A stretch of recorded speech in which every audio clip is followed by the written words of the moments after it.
آج ہم قرآن کی سورۃ البقرہ سے ایک بہت ہی دلچسپ اور گہری کہانی پر بات کریں گے۔ یہ کہانی ہے انسان کی انا اور اللہ کی ہدایت کے درمیان ایک ازلی کشمکش کی۔ تو سوال یہ ہے کہ ہوتا کیا ہے جب اللہ کی طرف سے ہدایت آتی ہے اور وہ انسان کی اپنی خواہشات سے ٹکراتی ہے۔ آج ہم اسی لازوال کہانی کو سمجھنے کی کوشش کریں گے، وہ کہانی جس میں ایمان بھی ہے، انکار بھی، اور وہ بہانے بھی جو انسان سچائی کا سامنا کرنے سے بچنے کے لیے بناتا ہے۔ چلیں اس کہانی کو شروع سے دیکھتے ہیں۔ اس کا آغاز ہوتا ہے بنی اسرائیل سے، جنہیں اللہ کی طرف سے مسلسل رہنمائی ملتی رہی، لیکن دیکھنا یہ ہے کہ اس رہنمائی کے جواب میں ان کا رویہ کیسا رہا۔ دیکھیں، یہ ہدایت کا سلسلہ کوئی ایک دن کی بات نہیں تھی، یہ ایک لمبی کڑی ہے۔ سب سے پہلے حضرت موسیٰ علیہ السلام کو الکتاب یعنی تورات دی گئی، پھر ان کے بعد بھی یکے بعد دیگرے پیغمبر آتے رہے، اور پھر حضرت عیسیٰ علیہ السلام تشریف لائے واضح نشانیوں اور معجزات کے ساتھ۔ تو یہ ایک پورا سلسلہ تھا جو ایک ہی پیغام کو مضبوط کرنے کے لیے بھیجا گیا تھا، اور خاص طور پر حضرت عیسیٰ علیہ السلام کی مدد کے لیے روح القدس کو بھیجا گیا۔ یہ وہ مقدس طاقت ہے جسے اکثر فرشتہ جبرائیل سمجھا جاتا ہے، جس نے نہ صرف پیغمبروں کو مضبوط کیا بلکہ ان کے پیغام کو بھی واضح رکھا اور ان کی حفاظت بھی کی۔ لیکن اتنی واضح ہدایت کے باوجود ایک مسئلہ بار بار سامنے آ رہا تھا۔ وہ کیا تھا؟ وہ یہ تھا کہ جب بھی کوئی پیغمبر ایسا پیغام لے کر آتے جو ان کی اپنی مرضی یا خواہشات کے خلاف ہوتا، تو بس ان کی انا آڑے آ جاتی تھی اور وہ تکبر کرنے لگتے تھے۔ اور اس تکبر کا نتیجہ بہت ہی بھیانک نکلا۔ ان کے پاس دو ہی راستے ہوتے تھے، یا تو وہ اس پیغمبر کو جھوٹا قرار دے کر انکار کر دیتے، یا پھر اس سے بھی آگے بڑھ کر انہیں قتل کر دیتے تھے۔ اچھا، تو سوال یہ ہے کہ اپنے اس انکار کے لیے وہ جواز کیا دیتے تھے، کیا بہانہ بناتے تھے؟ ان کا دعویٰ بڑا عجیب تھا۔ وہ کہتے تھے کہ ہمارے دلوں پر تو غلاف چڑھے ہوئے ہیں، یعنی وہ یہ کہنا چاہ رہے تھے کہ بھئی ہمارے دل تو قدرتی طور پر ہی ایسے ہیں کہ ان میں کوئی نئی بات چاہ ہی نہیں سکتی، ہم تو مجبور ہیں۔ لیکن قرآن فوراً اس بات کی تردید کرتا ہے۔ کہا گیا کہ نہیں، ایسا بالکل نہیں ہے، بلکہ اللہ نے ان کے کفر کی وجہ سے ان پر لعنت کی ہے، یعنی یہ حالت قدرتی نہیں بلکہ یہ ان کے اپنے اعمال کا نتیجہ ہے۔ تو یہ الہی لعنت کیا ہے؟ یہ کوئی ایسی سزا نہیں جو بس اچانک دے دی گئی ہو، نہیں، یہ دراصل اللہ کی رحمت سے دوری کی ایک کیفیت ہے، ایک ایسی روحانی مہر جو دل پر تب لگتی ہے جب انسان بار بار جان بوجھ کر سچائی کے مقابلے میں اپنی انا اور تکبر کو چنتا ہے۔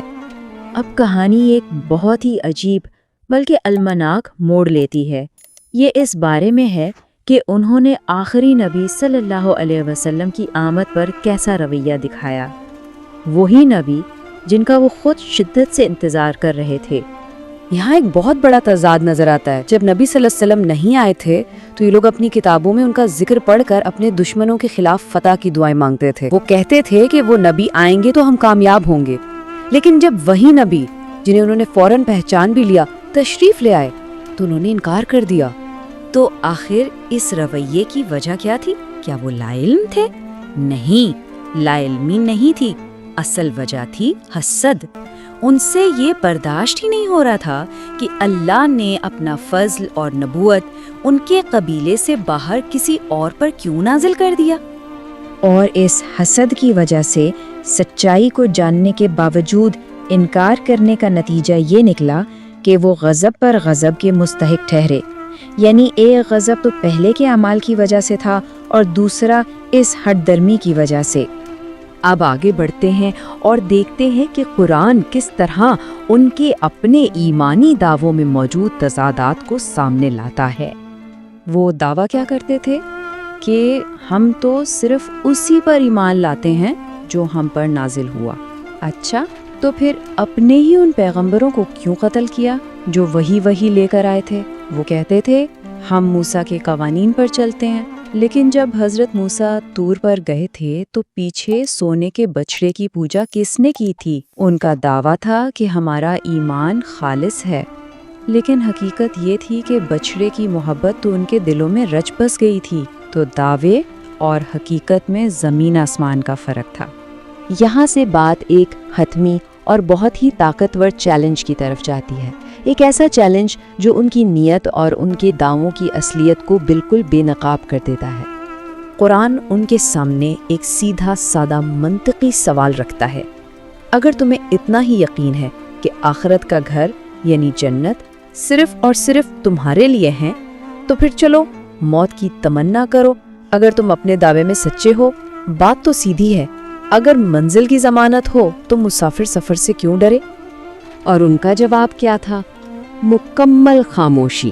انہوں نے اس چیلنج کو قبول ہی نہیں کیا، اور یہ خاموشی ہی اس بات کا سب سے بڑا ثبوت تھی کہ وہ دل ہی دل میں جانتے تھے کہ ان کے اعمال ایسے نہیں کہ انہیں نجات مل جائے۔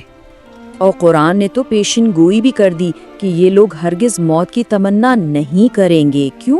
اس کی وجہ سے جو ان کے ہاتھوں نے آگے بھیجا ہے، یعنی وہ اپنے گناہوں سے اچھی طرح واقف تھے۔ کتاب میں رد و بدل کرنا، پیغمبروں کو قتل کرنا، وہ جانتے تھے کہ آگے حساب کتاب ہے۔ تو آخرت کی تمنا کرنا تو دور کی بات، ان کو تو دنیا کی زندگی سے سب سے زیادہ محبت تھی۔ ان کی حالت تو یہ تھی کہ ہر ایک چاہتا تھا کہ کاش اسے 1000 سال کی زندگی مل جائے۔ لیکن کہانی کا اختتام اس اہم نقطے پر ہوتا ہے کہ لمبی زندگی مل بھی جائے تو کیا ہوگا؟ کیا 1000 سال کی زندگی کسی کو اس کے اعمال کے انجام سے بچا سکتی ہے؟ ہرگز نہیں۔ آخر کار تو حساب کتاب کا سامنا کرنا ہی ہے۔ تو یہ قدیم کہانی، یہ قصہ دراصل ہمارے لیے ایک آئینہ ہے۔ یہ تاریخ سے نکل کر سیدھا ہمارے آج پر ایک سوالیہ نشان لگاتا ہے۔ جب سچائی ہماری خواہشات کے سامنے آ کھڑی ہوتی ہے تو ہم کون سا راستہ چنتے ہیں؟